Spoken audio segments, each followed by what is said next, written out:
Je l'ai filmé dehors, mais j'ai clairement oublié les grenouilles. Incroyable, ça fait 10 minutes qu'elles sont là, elles s'arrêtent. Bonjour à tous, j'espère que vous allez bien, je vous retrouve aujourd'hui dans une nouvelle vidéo. J'espère que le bruit du vent est pas trop gênant, parce que j'ai envie de filmer cette vidéo dehors, d'aller dans plein d'endroits différents et tout ça. Aujourd'hui je vous retrouve dans cette nouvelle vidéo et je vais vous parler de 10 films que je vous conseille, parce que j'adore les films personnellement. J'essaye de regarder de plus en plus de films parce que j'adore ça et de regarder plein de films différents et tout ça. J'ai remarqué quand même après avoir fait ma liste de films dont je voulais parler que en fait c'est pas super joyeux, la plupart des films sont pas super joyeux. La plupart des films ont des sujets assez forts en fait, c'est pour ça. Mais c'est un peu mon type de film que je préfère. Je me suis rendu compte en faisant cette liste en fait, parce que moi je regarde plein de trucs, mais là c'est vraiment des films que j'adore. Le premier film dont j'ai envie de parler, c'est le film Mommy de Xavier Dolan qui est sorti en 2014. C'est un film que j'ai regardé il y a environ 1 an et demi et je l'ai re-regardé il y a pas longtemps parce que je me souvenais pas de tout et j'avais envie de me replonger dedans en fait. C'est l'histoire d'une mère et son fils. Donc le fils c'est un adolescent qui a à peu près, je pense qu'il a 16-18 ans. Il est atteint du TDAH, donc c'est du trouble du déficit de l'attention avec hyperactivité. Si je me trompe pas, j'espère que je me trompe pas. C'est aussi un adolescent qui est violent, difficile à vivre. C'est pas que le TDAH, hein, c'est un adolescent violent en globalité quand même.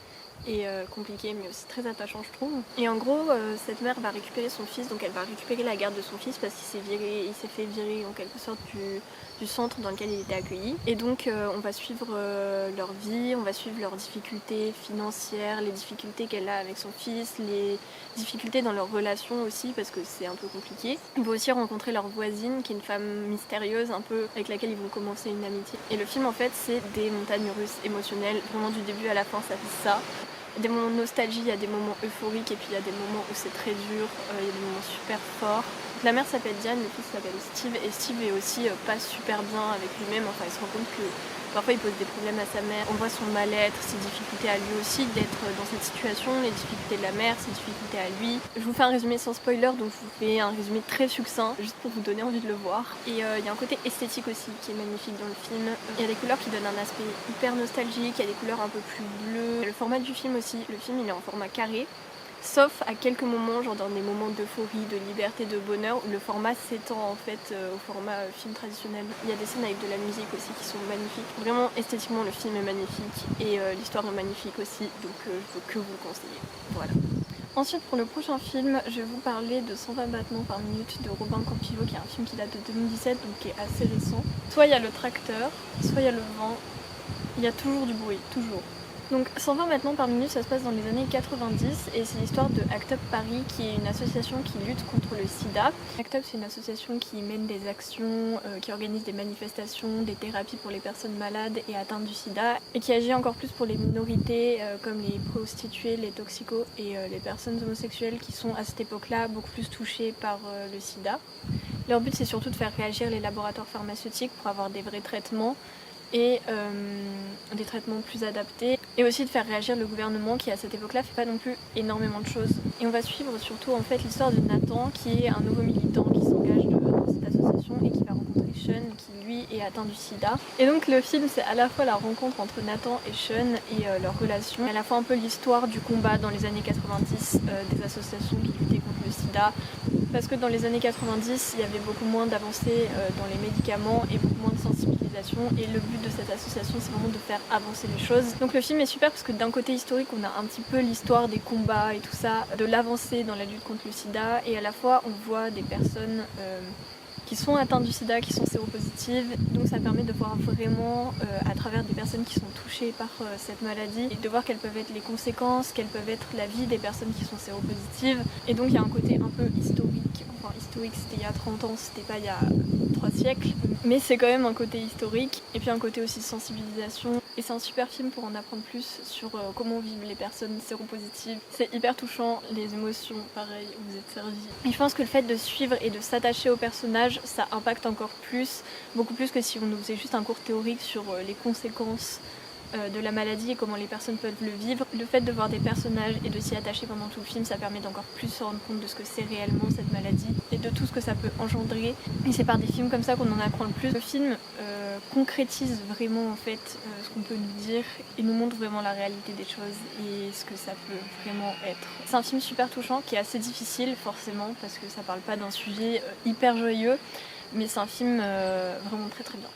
Ensuite, le prochain film, c'est Julie en 12 chapitres de Joachim Trier, qui est sorti en 2021. C'est un film norvégien. Et en fait, ça raconte l'histoire de Julie qui a 30 ans. Et en fait, on va suivre sa vie, ses relations amoureuses, ses doutes, ses difficultés, sa vie professionnelle, mais surtout sa vie sentimentale. C'est un film qui commence avec un prologue où on voit que Julie a quand même vraiment beaucoup de mal à trouver son orientation. Elle a fait médecine, elle a fait de la psychologie pour ensuite décider de devenir photographe. Après, le film est divisé en 12 chapitres. Et là, on voit en fait sa vie sentimentale, les doutes qu'elle peut rencontrer. Et après, à la fin, il y a un épilogue. Et c'est un film qui peut être vraiment le portrait de peut-être la nouvelle génération ou les jeunes en tout cas. On voit dans ses relations qu'elle a des relations avec des gens qui n'ont pas les mêmes besoins qu'elle, qui n'ont pas les mêmes envies qu'elle, et c'est aussi ça qui est difficile. Et il y a aussi un côté très nouvelle génération avec des problématiques sur le sexisme, sur l'écologie un petit peu, sur la vie en général et sur vraiment nous.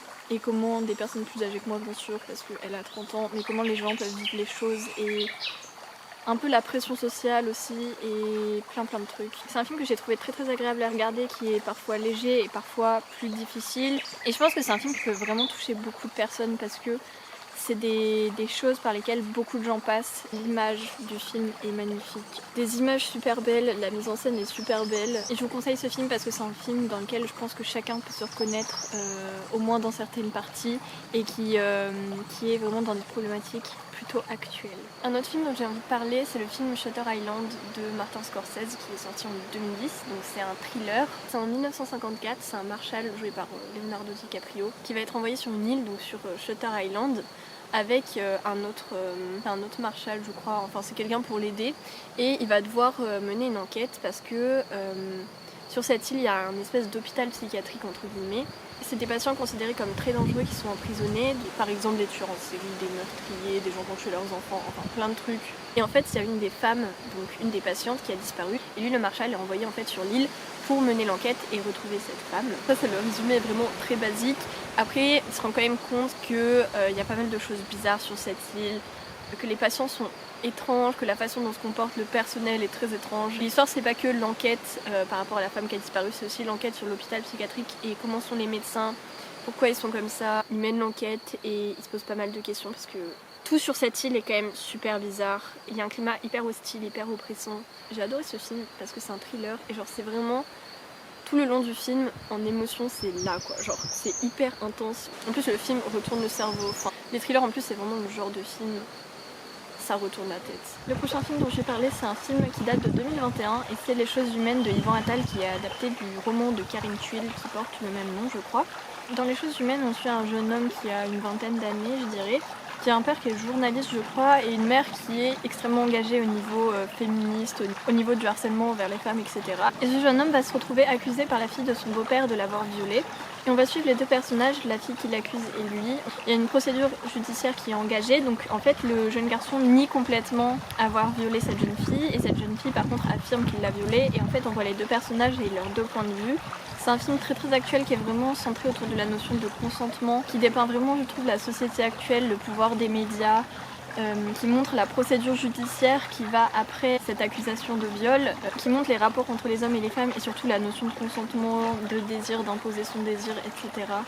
Et c'est un film qui est assez long, je crois qu'il dure 2h30, mais personnellement je les ai pas vus passer. On voit vraiment que c'est des situations qui sont hyper complexes et qu'il y a vraiment un truc à faire dans l'éducation je pense des gens sur le consentement parce que certains ne se rendent pas compte non plus puisque ce garçon affirme qu'il n'a pas violé cette jeune fille. Pendant tout le film c'est vraiment les deux points de vue et tout qui s'entremêle. La mère qui bien sûr lutte pour les droits des femmes qui se retrouve en fait face à cette situation où son fils est lui-même accusé alors que pour elle il pourrait absolument pas faire ça. Ça pose beaucoup de questions sur ce que les femmes peuvent subir et sur la notion de consentement. Vraiment je le répète, c'est vraiment ça je pense le sujet principal du film. La dernière image du film est très frappante, je peux pas l'expliquer sans que vous voyez le film, je peux pas le dire sans spoiler donc allez voir ce film. Le prochain film c'est La liste de Schindler de Steven Spielberg qui date de 1993. Encore un film pas super joyeux mais on va continuer sur cette lancée et il n'y a pas vraiment de film ultra joyeux dans cette vidéo mais je pense que les films qui me touchent le plus c'est souvent des films avec des thèmes assez forts. La liste de Schindler, ça se passe pendant la Seconde Guerre mondiale et c'est tiré d'une histoire vraie, donc Schindler a réellement existé. Schindler, c'est un membre du parti nazi pendant la Seconde Guerre mondiale qui est patron d'une usine. Le début du film se passe à Cracovie, en Pologne, dans le ghetto de Cracovie, où les personnes juives sont donc enfermées. Et en fait, tous les juifs qui ont un métier considéré comme inutile, par exemple les professeurs d'histoire, par exemple les artistes, par exemple les écrivains et tout ça, qui ne servent pas l'effort de guerre, sont soit déportés dans des camps de concentration, soit exécutés. Et en fait, pour sauver ces personnes, Schindler va employer dans son usine les personnes jugées non essentielles pour qu'elles deviennent en fait essentielles, puisque c'est une usine d'artillerie, si je me souviens bien. C'est une usine de métal émaillé, attention. Et en fait, il a sauvé plein de personnes comme ça, parce que c'était des personnes qui étaient jugées non essentielles et en fait qui se sont retrouvées à devenir essentielles pour l'effort de guerre, puisqu'elles travaillaient dans l'usine de Schindler qui était essentielle à l'effort de guerre. Et donc ces personnes n'ont pas été déportées, ces personnes n'ont pas été exécutées. Donc ça c'est le début de l'histoire, parce qu'après il se passe encore d'autres trucs. Ça reste dans la continuité parce que c'est le début de la guerre. Le film se termine à la fin de la guerre, je crois.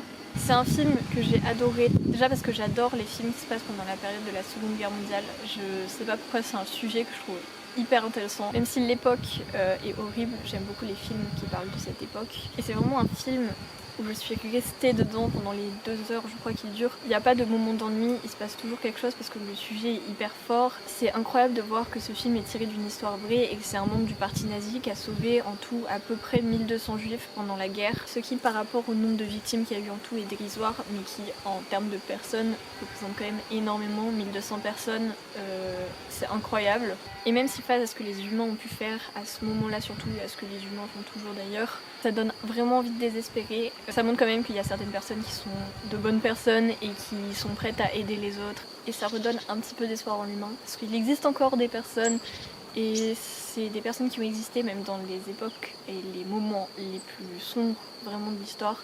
C'est des personnes qui sont restées humaines en fait. Je vais vous parler de Slalom de Charlène Favier qui est sorti en 2020 et que je suis allée voir au cinéma en 2021. C'est l'histoire de Lise qui a 15 ans et qui est passionnée de ski, vraiment qui fait du ski à très haut niveau. Et elle rentre dans un lycée avec section ski en Savoie. Elle va rencontrer son entraîneur qui s'appelle Fred et qui va la pousser à s'investir pour remporter les championnats et pour devenir la meilleure possible en ski. Sauf qu'elle va très rapidement tomber sous l'emprise de Fred, qui est un adulte, qui est son moniteur, qui est un homme beaucoup plus âgé qu'elle. Il y a des scènes d'agression sexuelle et de viol, donc c'est difficile à regarder. Après, c'est sûr que rien qu'à voir le synopsis du film, on se doute forcément qu'il va y avoir des scènes très compliquées. On voit vraiment en fait l'emprise que le moniteur de ski a sur Lise, sa façon à elle de ressentir les choses. Forcément, il a une complète domination sur elle. En plus, elle veut absolument réussir ses championnats.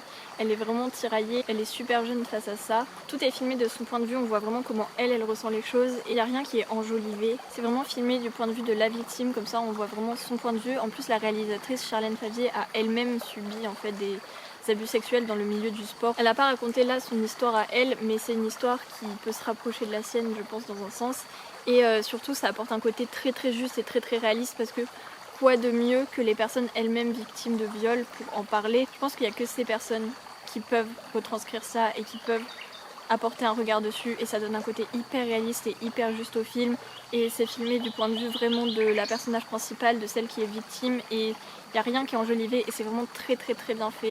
Le prochain film, c'est inspiré de la pièce de théâtre de Wajdi Mouawad, Incendie, et c'est le film Incendie de Denis Villeneuve qui est sorti en 2010. À la mort de leur mère, c'est Jeanne et Simon qui sont des jumeaux qui reçoivent chacun une lettre. Donc l'un va devoir remettre cette lettre à son père et l'autre va devoir remettre la lettre à son frère. Le truc, c'est que leur père est mort et qu'ils n'ont pas de frère, voilà. Au début, c'est surtout Jeanne qui va faire des recherches, qui va essayer de chercher son frère, parce qu'elle a eu la lettre pour son frère, si je me souviens bien.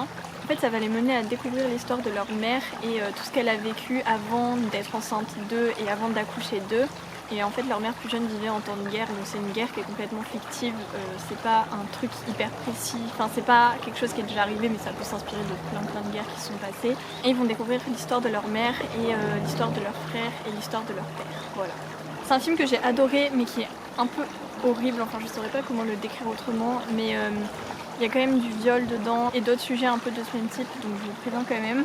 faut aimer ce genre de film, on va dire. Mais en fait, j'ai trouvé hyper bien fait, il dénonce pas mal de trucs, j'étais vraiment dedans, il est super intense, même s'il est très difficile, il est super intense. Et c'est un film qui est très marquant parce que l'histoire est vraiment très marquante. Ensuite, un autre film dont j'ai envie de parler, c'est un film dont j'ai déjà parlé sur ma chaîne et un film dont je parle à plein de monde en fait, j'ai l'impression. Ce film, je l'ai vu 2 fois et les 2 fois où je l'ai vu, j'ai trouvé hyper intense et hyper fort. C'est L'événement de Audrey Diwan qui est sorti en 2021. C'est une adaptation d'un roman autobiographique, le roman de Annie Ernaux. Je sais pas si vous connaissez, mais je l'ai pas encore lu et franchement, j'aimerais vraiment le lire. Enfin, le film m'a vraiment donné envie de lire le livre, mais je l'ai pas lu encore, faut que je l'achète. Donc L'événement, ça se passe en 1963 et en fait c'est sur une jeune femme qui fait des études de lettres et qui a qu'une envie, c'est de poursuivre ses études pour devenir professeur, je crois. C'est une histoire réelle, c'est l'histoire de Annie Ernaux, donc qui est la personne qui a écrit le roman dont le film est adapté. Cette jeune femme qui s'appelle Anne tombe enceinte alors qu'elle a envie de poursuivre ses études. À cette époque-là, l'avortement est illégal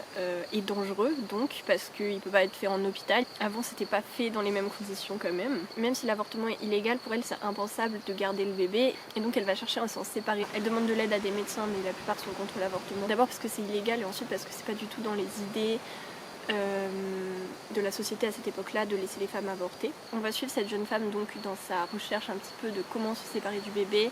On va vraiment suivre sa solitude parce qu'en fait elle est hyper seule, c'est des sujets qui sont hyper tabous à l'époque, encore plus qu'aujourd'hui. L'avortement est illégal donc c'est dangereux. C'est super dur de trouver quelqu'un pour le faire. Et elle, son but c'est de poursuivre ses études à tout prix, donc elle a pas envie du tout de garder l'enfant. C'est des plans très rapprochés qui sont hyper proches du visage de la personnage pour vraiment ressentir genre sa solitude et ses difficultés et ses émotions et comment elle ressent les choses. Le film est en format 4 tiers. C'est pas le format carré mais c'est un petit peu plus large que le format carré. Et du coup on est vraiment hyper proche du personnage et ça permet de vraiment ressentir ses émotions et toute l'intensité de ce qu'elle vit. Je vous conseille ce film, vraiment je peux que vous le conseiller parce que ça dépeint hyper bien la société en 1963. Les tabous, les idéologies, comment se passe la société dans les années 60 pour les femmes. Ça représente hyper bien ce qu'elles peuvent vivre. Par contre, il y a des scènes qui sont quand même difficiles à voir. Il y a des scènes, je les ai regardées la première fois que j'ai vu le film, la deuxième fois, j'ai clairement pas regardé parce que j'avais pas envie de me l'infliger une deuxième fois. C'est des scènes qui sont difficiles à regarder mais qui je trouve sont nécessaires parce qu'elles dépeignent hyper bien ce que les femmes pouvaient vivre à cette époque, les femmes qui avortaient. Elles montrent vraiment la réalité, elles sont hyper réalistes et même si elles sont dures, je pense que elles n'étaient pas de trop. Vraiment ce film c'est un coup de cœur de 2021, enfin j'ai eu pas mal de films que j'ai beaucoup aimé en 2021 mais celui-ci est super bien. Le dernier film dont j'ai parlé dans cette vidéo c'est Cléo de 5 à 7 d'Agnès Varda qui est sorti en 1962. C'est l'histoire de Cléo qui est une chanteuse qui est encore jeune et qui va chez une voyante. En fait le début du film, Cléo est chez la voyante et la voyante lui annonce qu'elle est probablement atteinte d'une grave maladie. Et Cléo en fait à cette heure-là attend déjà des analyses médicales. L'histoire du film se passe de 5h de l'après-midi à 7h de l'après-midi, c'est pour ça que c'est Cléo de 5 à 7. Et en fait on va voir Cléo qui est dans l'attente de ses résultats d'analyse médicale, qui est pas du tout confiante dans ses résultats parce qu'elle croit bien sûr ce que la voyante lui a dit. Et pendant ces 2 heures elle va dans Paris, elle fait des rencontres, elle revoit des amis, elle rencontre des gens, elle assiste à des choses. C'est un film où il se passe pas énormément de choses forcément parce que c'est dans Paris, c'est pendant 2 heures. C'est un film qui montre l'attente, vraiment l'attente et aussi 2 heures de la vie de cette femme qui juste attend ses résultats et qui sait pas en fait si elle est malade mais qui se doute fortement qu'elle l'est. On voit des gens différents, on voit des situations différentes et c'est un film que j'ai trouvé vraiment très beau. J'en parle ici, je sais pas si c'est utile parce que c'est un des films les plus connus d'Agnès Varda. Je sais pas si c'est utile mais j'en parle parce que je l'ai trouvé super beau. Si vous cherchez un film d'action, c'est pas du tout ce qui va convenir mais c'est un film que j'ai trouvé magnifique. Cette vidéo est maintenant terminée, j'espère qu'elle vous a plu, j'espère que le son était pas trop dégueu, qu'il n'y avait pas trop de bruit derrière qui gênait, le vent, le bruit de la piscine aussi. Je suis très contente d'avoir filmé cette vidéo, dites-moi en commentaire s'il y a certains films que vous avez vus, s'il y a des films que vous pouvez me recommander parce que j'adore ça. Et aussi si je vous donne envie de voir certains films, n'hésitez pas à me le dire. J'espère que je vous retrouverai bientôt, normalement oui, j'espère. Abonnez-vous à ma chaîne si ce n'est pas encore fait et que vous avez envie de voir plus de mes vidéos. N'hésitez pas à me donner votre avis en commentaire, à liker la vidéo si vous l'avez aimée. Et moi je vous dis à bientôt pour une prochaine vidéo, bye.